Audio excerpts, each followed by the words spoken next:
আজকে রাতে ডিনারে বানিয়েছি লুচি আর ঘুগনি। এরকমভাবে ঘুগনিটা করলে খেতে কিন্তু খুব সুন্দর হয়। আমি এইভাবেই বানাই।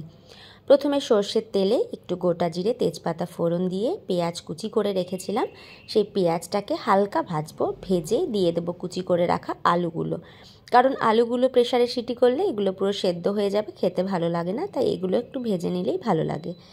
তো এখানে আলুটা আমার ভাজা হয়ে গেছে দেখো। তারপরে দিয়ে দিলাম মশলা। তার মধ্যে ছিল আদা, রসুন, কাঁচা লঙ্কা, জিরে গুঁড়ো, ধনে গুঁড়ো, হলুদ, নুন, সামান্য মিষ্টি, টমেটো আর একটু আলুর দম মশলা দিয়েছিলাম। এটা আমি প্রায় নিরামিষ সব রান্নাতেই দিয়ে থাকি। দেখো মশলা এখানে আমার কষে গেছে। দিয়ে দিলাম আগে থেকে সেদ্ধ করে রাখা মটরগুলো। তবে মটরগুলো আজকে আমার একটু বেশি সেদ্ধ হয়ে গেছিলো, হয়তো খারাপ লাগবে না খেতে।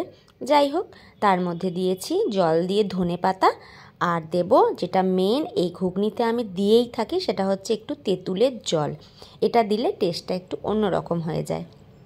দেখো, আর এখানে আমি ময়দা রেডি করে সব রেডি করেই রাখা আছে, করব লুচি। লুচি দেখো বেলা আমার এখানে হয়ে গেছে। ভেজে নিলেই আমার আজকে ডিনার রেডি হয়ে যাবে। লুচি, ঘুগনি আর তার সাথে তো একটা মিষ্টি না থাকলে একদমই ভালো লাগে না। আজকে রাতের ডিনার আমার রেডি। তোমরাও কে কী খেয়েছো জানো।